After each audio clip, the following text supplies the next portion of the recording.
This would have been a talk that I gave at a live show with an audience, but it's June 2020 as I record this, so instead I'm at home talking to my camera, and possibly my neighbours if they can hear me, and also cursing the drivers with loud engines who seem intent on making as much noise as possible directly outside my flat today. I asked 64,000 people about the children's rhyme Jingle Bells, Batman Smells, and here is what I found out. When I was a kid, the next line of that was Robin flew away. That was how the song went in my school, no more lines. Turns out there are multiple competing versions, including the one that singer and actor Robert Goulet sang on The Simpsons in December 1993. That version goes, Jingle bells, Batman smells. Robin laid an egg, Batmobile lost its wheel, and the Joker got away. Hey! Thank you. Flew away versus laid an egg, two different bird jokes, and here's the hypothesis that I want to test, that The Simpsons measurably changed which version of that song was popular, that kids who saw that episode either when it first aired or in reruns either learned it for the first time from there, or it replaced the version they knew. Because according to various pop histories, that song was around for decades before The Simpsons. It probably started in California in the 60s, inspired by the Adam West Batman TV series. Then it was spread by military kids moving around America and the world with their families. Probably. There are other Jingle Bells parodies, including some really genuinely awful, bigoted ones. I am not considering them. I'm asking very specifically about the one where Batman smells. And never mind that it's entirely the wrong part of the year. It's 2020, time is meaningless. Let's talk about Jingle Bells in the middle of summer. So I sent out a survey. First, I asked each person for 2 bits of information: the year they were born and the country that they were in when they were 8. I figured 8 years old is about the right time for a kid to be endlessly singing this at their friends in the playground. Now, if the person answering said they were from the US or UK, I asked for their zip code, or for the first part of their postcode, from when they were a kid. That meant I could very roughly put a pin in a map for each of them. And there are those pins. Thank you very much to everyone who responded. And then I asked 2 questions. First, what they called the most basic playground chase game, what Americans call tag. And then second, to complete the song, Jingle Bells, Batman Smells. For both those questions, I didn't offer any suggestions. I didn't want to prompt with any words that might make people go, oh yeah, sure, that one, I guess. They had to remember. Which was probably a good idea, but it meant that sifting through this data was a nightmare, because give people a blank text box and some of them will decide to tell you their life story in it. In the analysis, I only included respondents who used the word Robin in their answer. That's because for the first couple of hours of that survey being out, I hadn't made it clear that you could just leave that answer blank if you didn't know. So quite a lot of people who didn't know the song interpreted the question as, make up some lyrics of your own. That's my bad. I suspect a few people back then also Googled the answer, but I don't think that'll have affected the final results all that much. That also removed people who were just quoting either SpongeBob SquarePants or Madagascar. Those versions were just invented by scriptwriters and forced into kids' heads by marketing. I don't want to count those here. I was going to filter out anyone who didn't use either flew or egg, but it turns out that more than 1,000 people know the next line of the song as Robin ran away. I think if you don't have a bird pun in that line, you're missing out, but who am I to judge? I also filtered anything that was obviously spam or malicious. When all that was said and done, once all that filtering was finished, I had answers from 42,886 people who knew some version of the song with Robin. Here's the breakdown by year of birth and by geography.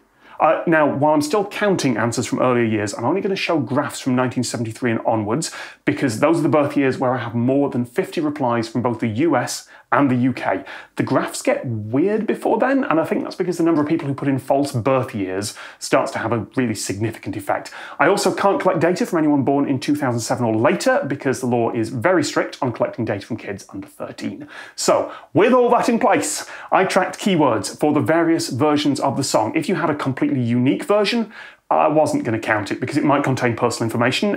Shout out to the one person who was insulting their siblings in their answer at great lengths and also explained all the jokes. But if a few people had roughly the same version, I did include a check for it. So let's talk about those many other variants. I'm not musical, and frankly singing a half dozen ridiculous versions of Jingle Bells sounds like something that will very much come back to haunt me. But I do know someone who can perform these far better than I can.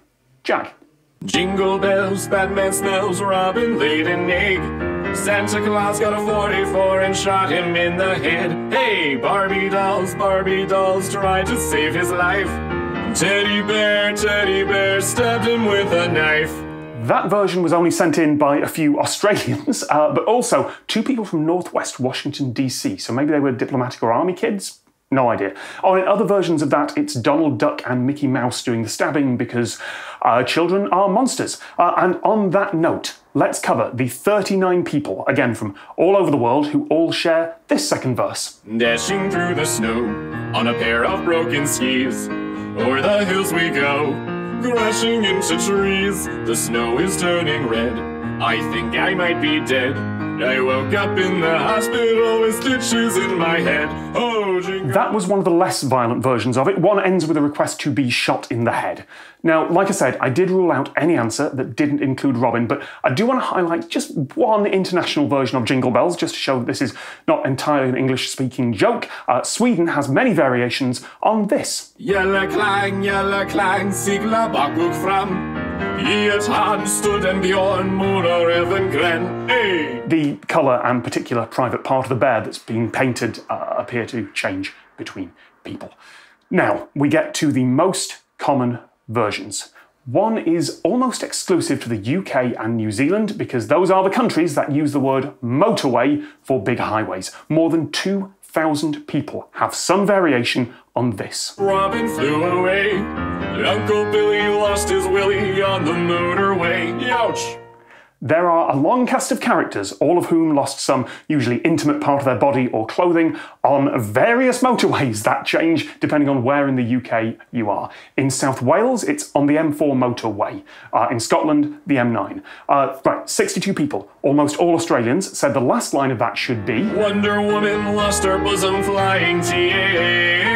TAA being a now defunct Australian airline. However, that is better than the 2 Scottish people who said it should be Mr. Blobby did a jobby on the motorway. And the idea of 90s kids TV fever nightmare Mr. Blobby just defecating in the middle. I can't say that. Then there's this one from 221 mostly British people where after Robin flew away, He landed on a football pitch and didn't know how to play. and then from 23 British people, mostly 80s kids, Kojak lost his lollipop, so he bought a Milky Way. Kojak, fictional TV detective with a lollipop, part of pop culture in the UK in the 80s. He lost his pants in the middle of France and he found him in Bombay. Again, British, more than 100 people, version after version after version of the song came up as being popular over here, but not in the US or Canada. There was only one significant variant that I could find that was definitely North American. The Batmobile lost its wheel and the Joker did ballet. More than 1,500 people know that version, including more than 15% of the Canadians who replied. Almost no one outside North America has heard it. There were a couple of smaller American variations. Jingle bells, Batman smells, Robin laid a gun. Shot a tree and made it be a 1980 word. 90 people, with a big cluster in the Pacific Northwest. The exact year changes, but almost everyone in that group agreed that Robin laid the gun. And the final North American variant is... And the Joker saved the day. Which just seems a bit half-assed, frankly, like it got made up by a parent trying to give the kids something more wholesome to sing. But it was only 35 people. America seems to have way fewer regional variations than the UK, and I have no idea why. That doesn't just happen for songs either. In this book, from 1959, The Law and Language of School Children, Iona and Peter Opie conduct a survey of dozens of schools in Britain asking about the words and rhymes they use. It is a famous piece of research, but it's also a catalogue on how children are really cruel to each other. There's a whole chapter in here on nicknames and epithets. I'll just read from the table of contents here. They have a list of names for spoilsports, sourpusses, spitfires, cleverdicks, dafties, fools, dunces, copycats, cribbers, cheats, swankpots, nosy parkers, starecats, cowards, crybabies, sneaks, crawlers, bullies. Plus there's a whole section on tortures and hair pulling and a separate chapter on physical appearance insults. Children are monsters. Anyway, what this book also has are maps, which are the best known bit. This old copy here actually has its spine broken on one of the map pages because someone's clearly photocopied it. This map covers truce terms, the words that kids use to say that they are temporarily out of the game because they've got stitch or they're tying their shoelaces. In the UK, those words change not just in different parts of the country, but even from one town to the next. And that's why I asked about the game that people call tag. Because if you're American, of course it's called tag. More than 96% of Americans and Canadians replying said it was called tag. And almost everyone who disagreed misidentified a different game and wrote something like hide and seek, maybe because they didn't think I'd be asking such a simple question.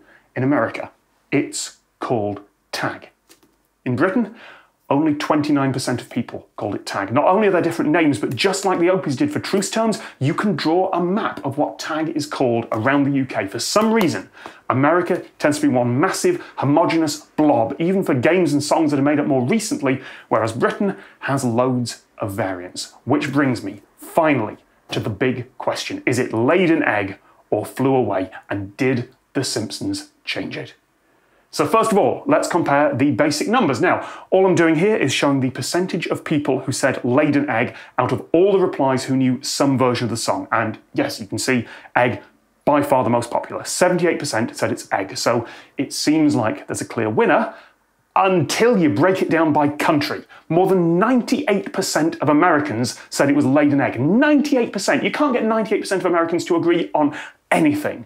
Of course, The Simpsons chose it. Only someone who grew up outside the US would ever think that sounds wrong, but Robin Flew Away is clearly the British version.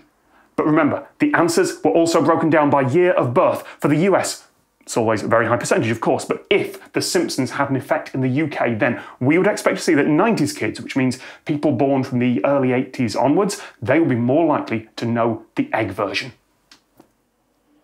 And I wish I had a camera on my face when I first saw that data. I could not ask for better proof of that hypothesis. Can I 100% trace that back to The Simpsons? No, of course not. There could be some other factor. But The Simpsons was one of the most important pop culture shows in the UK in the mid-90s. A lot of folks will have seen that episode, and I cannot think of any other reason for that change. And it also explains why the change happens everywhere in the UK at once. This isn't a local version that spread outward from a single location. It's a version that appeared everywhere, probably because it was imposed by television. And as The Simpsons drifts into history, as kids aren't watching it anymore, the British versions of the song are reasserting themselves. Yes, America, Robin might well lay an egg for you, but over here, he flies away. Thank you, Jack. Thanks. Today's sponsor is...